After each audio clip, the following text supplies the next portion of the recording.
نقدرش نقول غير الحمد لله.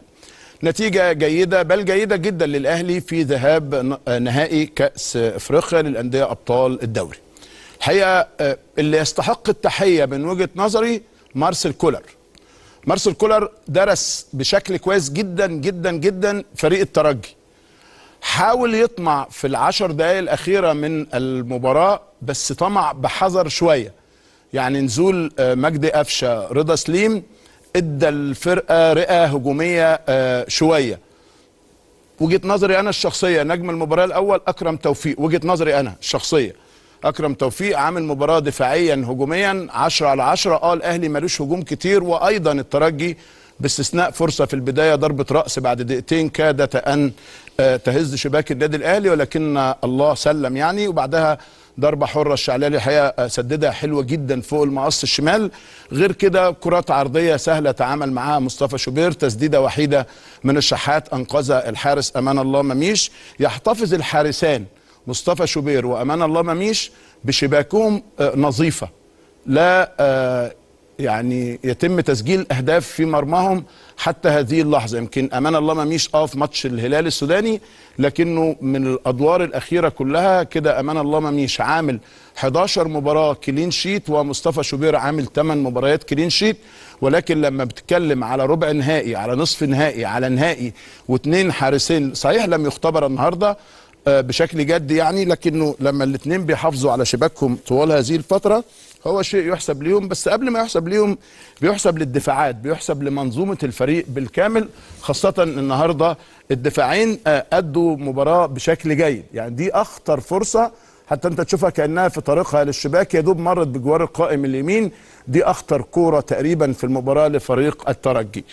اللي مفكر أنه القصة بقت سهلة أقول لك لأ، أنه أنت سنة 90 نفس الموقف ده حصل، والأهلي تعادل في الذهاب بس ما كانش في النهائي 0-0، وانتهت مباراة الإياب أيضا بالتعادل، وآلت ركلات الترجيح إلى نادي الترجي التونسي. الترجي من الفرق اللي بتعرف تدافع خارج ملعبها جيد وتعتمد على الكرات المرتدة بشكل واضح جدا. لكن الأهلي أعتقد هجوميا في القاهرة هيبقى شرس جدا وقوي جدا، وهيحاول بكل الطرق أنه ينهي المباراة لصالحه. الأهلي قدامه 90 دقيقة عشان يسجل هدف، لو ما جاش الجول بدري يجي متأخر. لكن إن شاء الله عندي أمل في الله سبحانه وتعالى إنه الأهلي ينهي المباراة في وقتها الأصلي بهدف. الأهلي تعرض لضربة صعبة اليوم، وهي إصابة علي معلول بعد 5 دقايق، واعتقد انه جاله شد في العضله الخلفيه. هنتاكد من زميلنا احمد المسيري بعد شويه من اصابه علي معلول.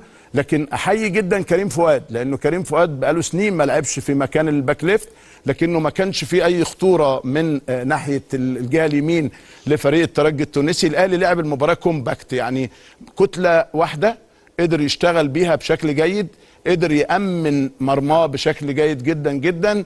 كان في بعض الهفوات ملهاش داعي من محمد عبد المنعم، حصل على انذار غير مستحق في البدايه، ولكنه بعدها بشويه كان يستحق انذار. فهو مصطفى غربال زي ما تقول وازن يعني القصه، لانه الانذار اللي حصل عليه لم يكن مستحقا على الاطلاق. يعني الاهلي بيحقق ارقاما قياسيه، أصبح أكثر فريق بيتجنب الهزيمة بعدد مباريات في تاريخ دوري أبطال إفريقيا، 21 مباراة دون هزيمة، وهو رقم قياسي في تاريخ دوري الأبطال. كان نادي الترجي التونسي كان عنده 20 مباراة.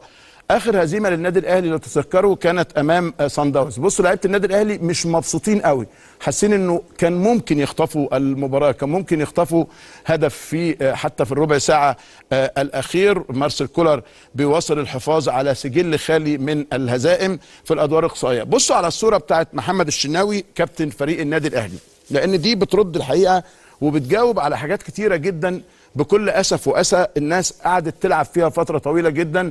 شناوي النهارده الحمد لله سليم، النهارده موجود بكل حب وكل روح لحارس بيعتبر مثله الاعلى محمد الشناوي، وبالتالي ليه ثقل كبير جدا كحارس مرمى عظيم وكبير في مصر وفي النادي الاهلي. وادي من وراه قفشه، ثم من وراه مصطفى شوبير وباقي اللاعبين. زي ما بقول لك تحس انه لعيبه النادي الاهلي مش مبسوطين قوي، لكنه قبل المباراه لو قلت لك هنتعادل 0-0 هتقول لي نتيجه عظيمه. اللعيبه حاسه انه في الملعب لو كانوا قرصوا في الاخر شويه كانوا ممكن خلصوها، وده اللي حاول يعمله مارسيل كولر. لكنه النتيجه في حد ذاتها نتيجه جيده، مرمى لم يتهدد تقريبا طوال المباراه، دفاع معمول بشكل جيد جدا جدا جدا.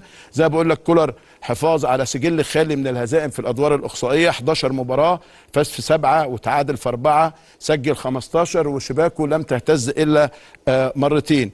كده مصطفى شوبير اول حارس في تاريخ الاهلي بينجح في الحفاظ على نظافه الشباك في 8 مباريات متتاليه.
كان نفسنا والله بجد، كان نفسنا نكسب، كان نفسنا النهارده النتيجة تبقى أفضل من كده، ولكن قدر الله ما شاء فعل.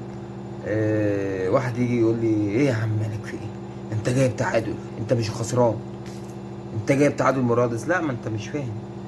ما هو انا كنت حاطط امل كبير قوي النهارده ان انا اكسب فرادس. ما تقولش عليا مجنون، ما انا ليه فرادس ليه حكايات. فانت ايه بقى الموضوع بالنسبه لي عادي. انا بالنسبه للاهلي رادس ده ملعبي، فلما تعادل على رادس فربنا يستر هنا في سيره القاهره. وخصوصا بقى انا مش عايز اشكك بس في مصطفى غربال، علشان بس هيطلع له واحد زي كده دلوقتي يقول لي مش هو ده اللي اداك نهائي القرن يا عم وبتاع، مش هو ده كان الحكم بتاع نهائي القرن.